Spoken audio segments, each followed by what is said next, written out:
Et les Français sont un peuple étrange qui se soumet longtemps et qui d'un seul coup est pris d'accès de colère. Hein, c'est un peuple qui l'a démontré plusieurs fois dans l'histoire. C'est un peuple révolutionnaire. Voilà.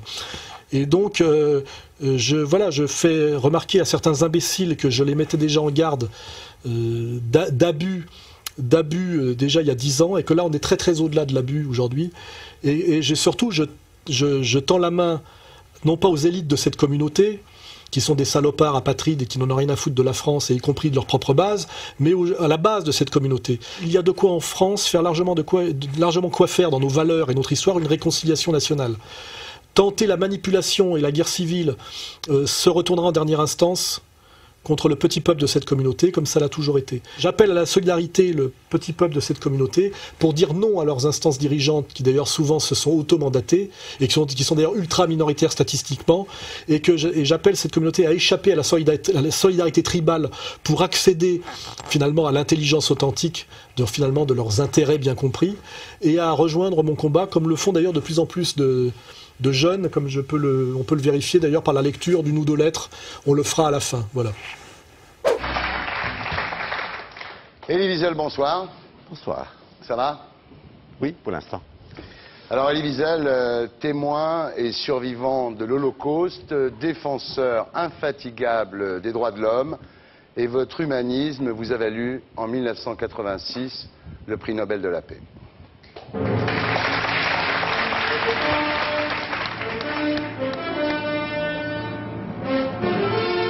In a recent California court case, Elie Wiesel, a self-styled eyewitness of the so-called Holocaust, stated under oath that while at Auschwitz, he was tattooed on his left arm with the number A7713.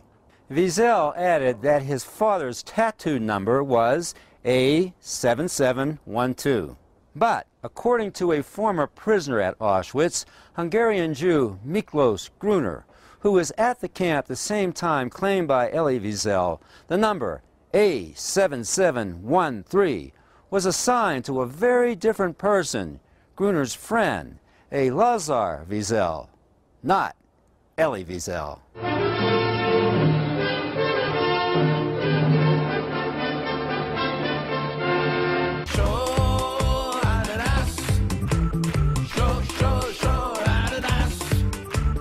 Il se trouve qu'il y a un certain temps, dans un long voyage en autocar dans la Syrie dévastée par les débuts de la guerre civile, en fait guerre civile importée de l'étranger par des mercenaires, et qui sont un peu ce qui pourrait arriver à la France demain si l'Empire décide de nous châtier pour insoumission, car on peut faire la même chose dans la France demain que ce qu'on fait à la Syrie aujourd'hui.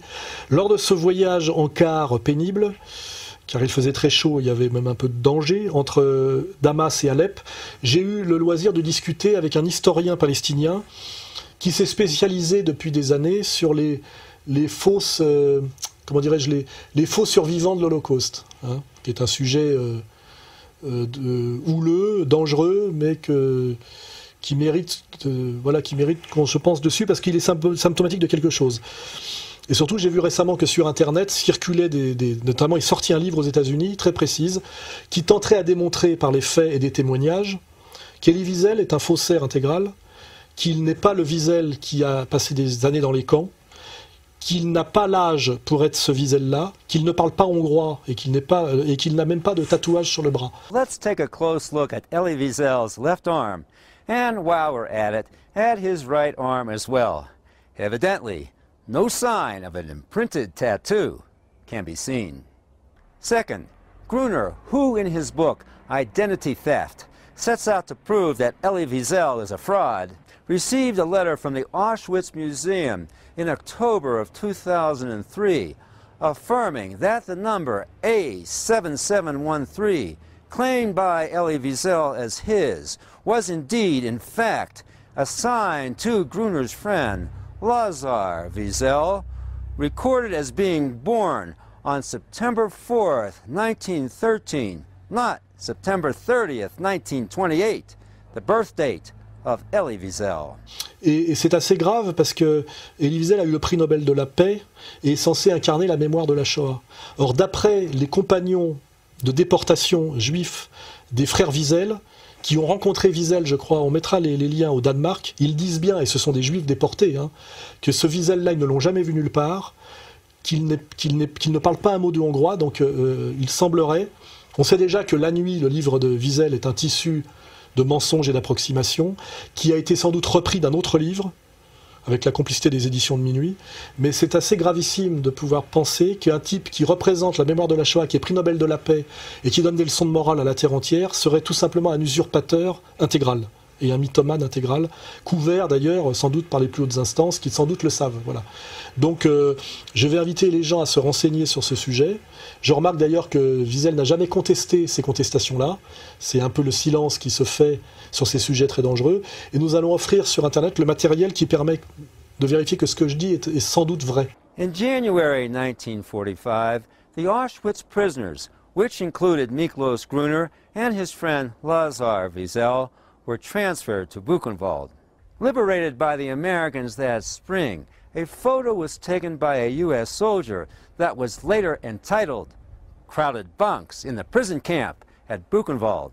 Elie Wiesel has referred to this photo as proof of his internment and has pointed to a man on the second row as being himself.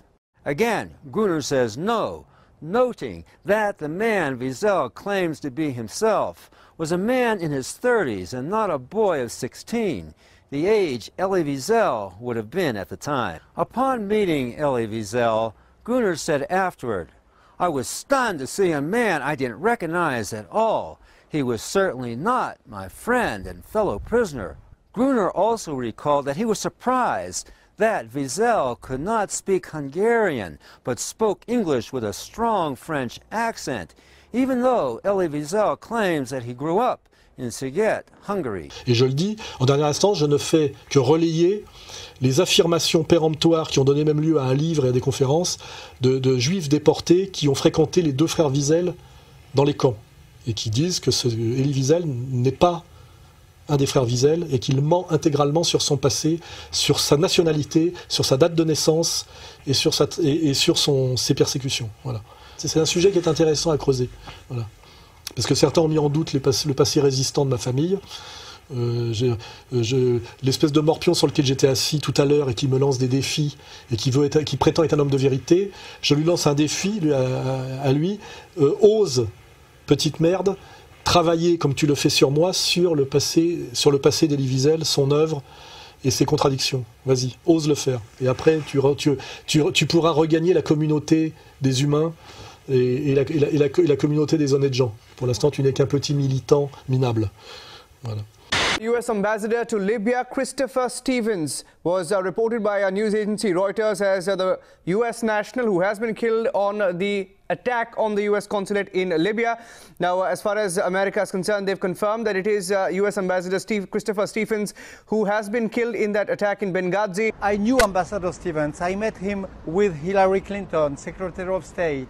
I met him very often on the field in Benghazi, and I am in a big sorrow since a few days. It's such a pain. This young guy, so cheerful, so generous,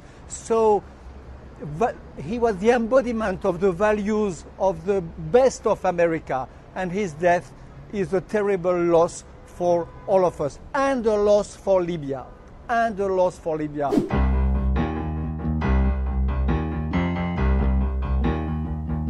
Autre sujet qui n'a rien à voir, l'assassinat de l'ambassadeur américain en Libye et de la responsabilité directe de Bernard-Henri Lévy. C'est de sa faute.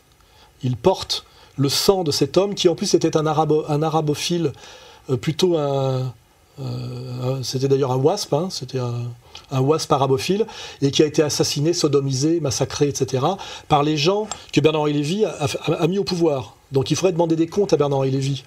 Sur la Libye, hein, sur ce qui se passe en ce moment en Libye, on a quand même le recul pour vérifier. Hein.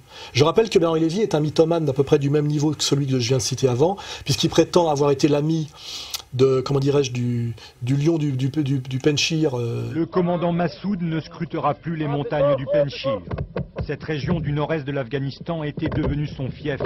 Mais avant d'être le chef de file de l'opposition anti-taliban, Massoud avait été le héros de la résistance à l'envahisseur soviétique.